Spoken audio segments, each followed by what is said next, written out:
CM Revanth Reddy రేపు వేములవాడలో పర్యటించనున్నారు. ఆలయ విస్తరణ పనులతో పాటు పలు అభివృద్ధి పనులకు శంకుస్థాపన చేయనున్నారు. సీఎం హోదాలో మొదటిసారి వేములవాడకు రేవంత్ రెడ్డి వస్తుండటంతో భారీ ఏర్పాట్లు చేశారు పార్టీ శ్రేణులు.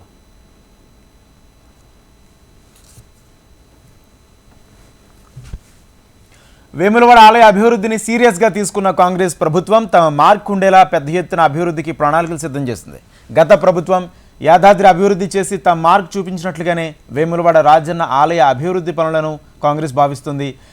ఈ నేపథ్యంలోనే ఆలయ విస్తరణకు శృంగేరి పీఠాధిపతి సూచనల మేరకు ఆగమ శాస్త్రం ప్రకారం ప్రణాళిక సిద్ధం చేశారు. త్వరలోనే యుద్ధ ప్రాతిపదికన పనులు ప్రారంభం కానున్నాయి.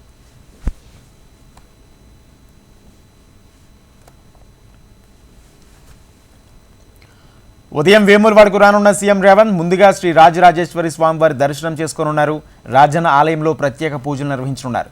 ఇప్పటికే ఆలయ విస్తరణ, అభివృద్ధి పనులకు ప్రభుత్వం నుంచి నిధులు కేటాయింపు పూర్తి కావడం, పరిపాలన అనుమతులు కూడా ఇవ్వడంతో ఆలయ అభివృద్ధి పనులకు సీఎం రేవంత్ రెడ్డి శంకుస్థాపన చేయనున్నారు.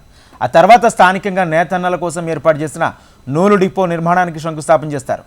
అభివృద్ధి పనులకు శంకుస్థాపన అనంతరం భారీ బహిరంగ సభలో సీఎం పాల్గొంటారు.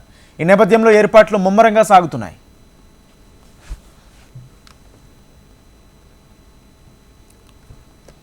గౌరవ ముఖ్యమంత్రి రేవంత్ రెడ్డి గారు 20వ తేదీ బుధవారం 10:30 వరకే వారు చేరుకొని సభస్థలను ఉద్దేశించి మాట్లాడతారు. అంతకంటే ముందు హెలికాప్టర్ దిగగానే స్వామివారిని దర్శించుకొని స్వామివారి అభివృద్ధి, ఈ దేవాలయ అభివృద్ధికి శృంగేరి పీఠం వారు ఇచ్చినటువంటి బ్రాహ్మణోత్తములు పెట్టినటువంటి వేద పండితులు పెట్టినటువంటి సమయానికి భూమి పూజ కావింపు చేసుకొని మరి ప్రజలు ఉద్దేశించి వారు ప్రసంగించేటువంటి కార్యక్రమాన్ని ఏర్పాటు చేసుకోవడం జరిగింది. రేపటి రోజు రాజన్న ఆలయ అభివృద్ధితో పాటు యార్డు డిపో నేతన్నల చిరకాల కోరిక నుండి 50 కోట్లతోని ప్రారంభోత్సవం చేసుకోవడం, అదేవిధంగా ఎస్పీ గారి కార్యాలయము, అదేవిధంగా హాస్పిటల్ సంబంధించిన భవనం, హాస్టల్ భవనము, మేడిపేటలో ప్రజల చిరకాల కోరిక జూనియర్ కాలేజ్ నిర్ణయం మంజూరు చేసి దానికి భూమి పూజ, అదేవిధంగా ఫౌండేషన్ వేసుకోవడంతో పాటు రుద్రంకి సంబంధించిన ఏటీస్ అడ్వాన్స్ రెగ్యులర్ సెంటర్ కూడా మంజూరు ఇవ్వడం జరిగింది.